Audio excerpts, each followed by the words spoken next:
What is up, T.O.Gs? So I found something interesting the other day. You know, I was looking at, and I'm constantly doing this, I don't know if you guys do this, but I'm constantly looking at new motorcycles, seeing what's new, you know, and I'm playing with the idea of buying a new motorcycle, even though I'm totally happy with the old Duke here. Well, I mean, it's not old, but I'm happy with my bike. I'm happy with what I have. Grateful for not just my bike, but for my life, and for all of you who are watching this video.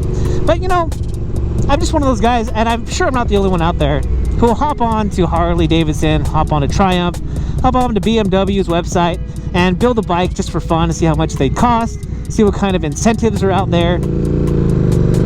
And I stumbled upon the fact that the FXDR, Harley's kind of, we'll call it a Frankenstein of a motorcycle, because they're taking aspects of a Softail, they take max specs, kind of like the V-Rod and the Fat Bob and the Breakout. You know, it's a Frankenstein motorcycle.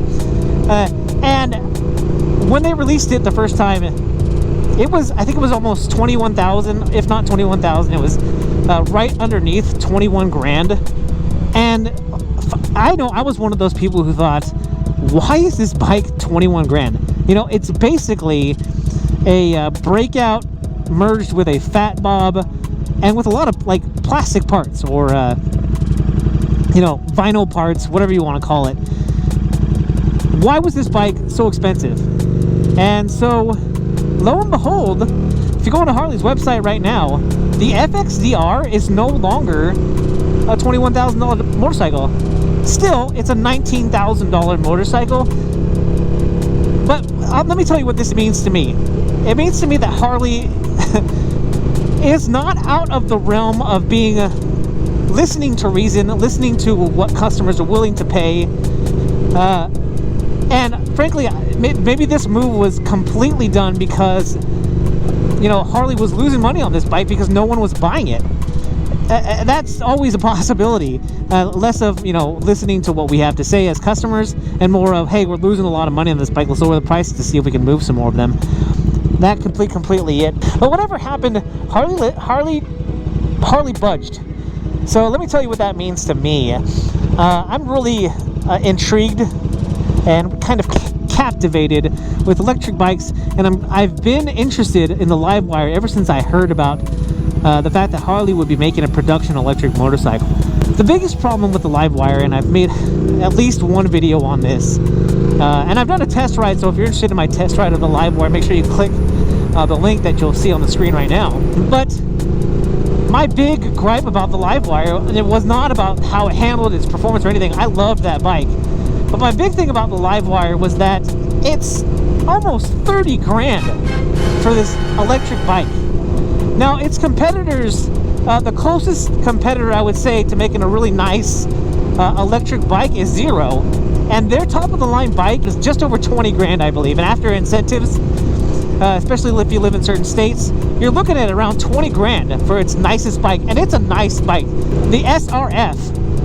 And gosh, it's a nice looking bike, and I would buy the crap out of that bike if I had the money, because you know, again, Zero, and I've talked about this on other videos, Zero has had the time. They've been making these bikes for over a decade, and so not only have they refined their bike, they've worked all the bugs out, but they've also added things that their customers are asking for. So the fact that the Harley-Davidson was 10 grand more than its closest competitor just did not make any sense. So trying to wrap this back around to the point that I was making about the FXDR lowering in price, if Harley-Davidson is going to continue to make the LiveWire in future years, or even just next year, I guess, seeing them drop the price of the FXDR tells me that they're not above dropping prices to move some more motorcycles. Now, if people were complaining about the price of the FXDR, you know, 21 grand for a Softail is expensive, but at the same time, I mean, it's not 30 grand for an electric bike. I have had enough criticism for the LiveWire. I don't need to rehash all of that again. If you're interested in any of those videos, you can click on the link that you see on the screen right now. But it's promising to know that Harley-Davidson is not above taking one of the models that they've recently released. I mean, the FXDR was only in its second year when they changed the price to 19 grand as opposed to 21 grand. So there's hope. There's hope. If any of you out there were like, you know, maybe I would buy the LiveWire if it wasn't so damn expensive, there's hope. And there's hope for me, because I wouldn't mind having a LiveWire in my future garage. I say future garage because I don't have one yet. Oh, that apartment life. But that's a whole other topic, apartment life. But guys, if you're one of those people who thought that the LiveWire was too expensive, leave it in the comments if the prospect of Harley dropping the price of the LiveWire makes it any more intriguing to you. And also leave it in the comments if the FXDR was a bike that you were considering, and now you're kind of like, oh, that's awesome, now I might actually go out and test ride it, you know, consider buying one.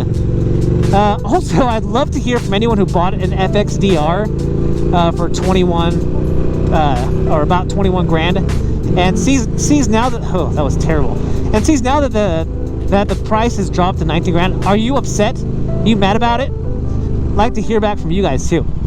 But guys, that's all I've got for you today. If you like this video, make sure you hit that thumbs up down there, which is the like button. And if you haven't already, smash that subscribe button. Guys, if you're out there riding, be safe. And if you're not riding, get riding. I'm that one guy, and I am out.